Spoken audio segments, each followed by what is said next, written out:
If you haven't ridden the K-Wave yet, it might just be time to hop on board.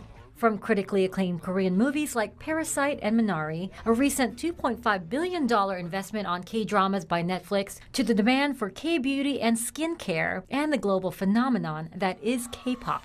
K-everything is red hot.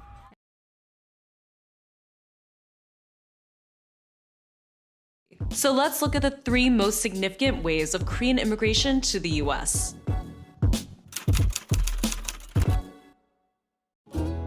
Hawaii, land of beaches, luau's, tropical food, and some of the very first Korean immigrants to the United States. First, the push factor from Korea. At the turn of the 20th century, famine and political turmoil forced people to leave their country for survival. The passing of the Chinese Exclusion Act in 1882.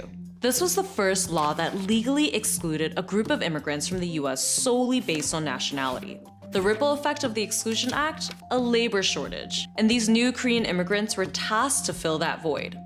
Some of the first Korean immigrants arrived as plantation workers. By then, the US had annexed Hawaii and was extracting its tropical resources. By 1905, more than 7,000 Koreans were in Hawaii to work on pineapple and sugarcane plantations. Not long after, the Immigration Act of 1924 set quotas on immigration from different regions. It favored a handful of countries from Western Europe and pretty much excluded all of Asia and Africa.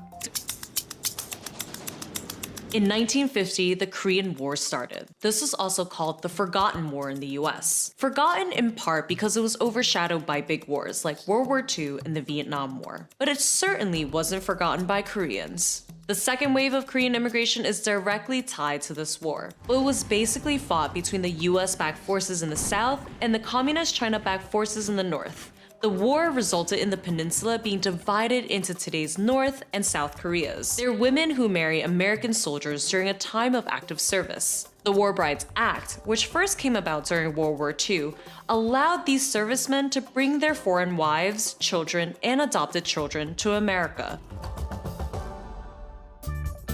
The Immigration and Nationality Act of 1965 replaced the quotas by country of origin. It expanded immigration preference to people who had families in the US or were considered highly skilled and educated workers. This bill says simply that from this day forth, those wishing to immigrate to America shall be admitted on the basis of their skills and their close relationships to those already here. 1960 to 1980, the number of Korean immigrants grew from 11,000 to 290,000, an increase of more than 2,000%. Asian Americans, including Korean Americans, are facing a new wave of terror, a rise in Asian-targeted violent hate crimes. A 2022 report found that anti-Asian hate crimes increased by more than 300% in a single year during the pandemic.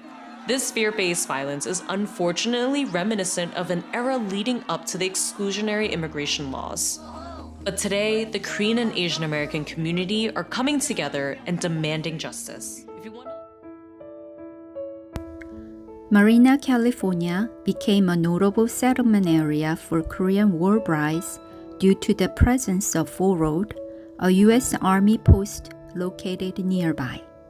Full Road was one of the major training centers for American soldiers during the Korean War. Many soldiers who had married Korean women brought their brides back to the area when they returned home. The Korean war brides formed a community in Marina, providing each other with support and understanding as they navigated their new lives in the United States. Their shared experiences helped them overcome the challenges they faced and create a sense of belonging. They often organized social gatherings, cultural events, and activities to maintain their Korean heritage and connect with each other Korean war brides in the area. As time passed and subsequent generations were born and raised in the United States, the Korean war brides and their families gradually integrated into American society. While they preserved elements of their Korean heritage, they also embraced their American identities and contributed to their local communities.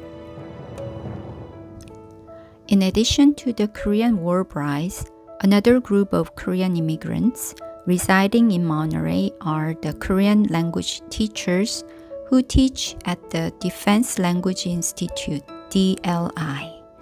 These teachers are typically intellectuals who have either received education in the United States or attained higher education in Korea.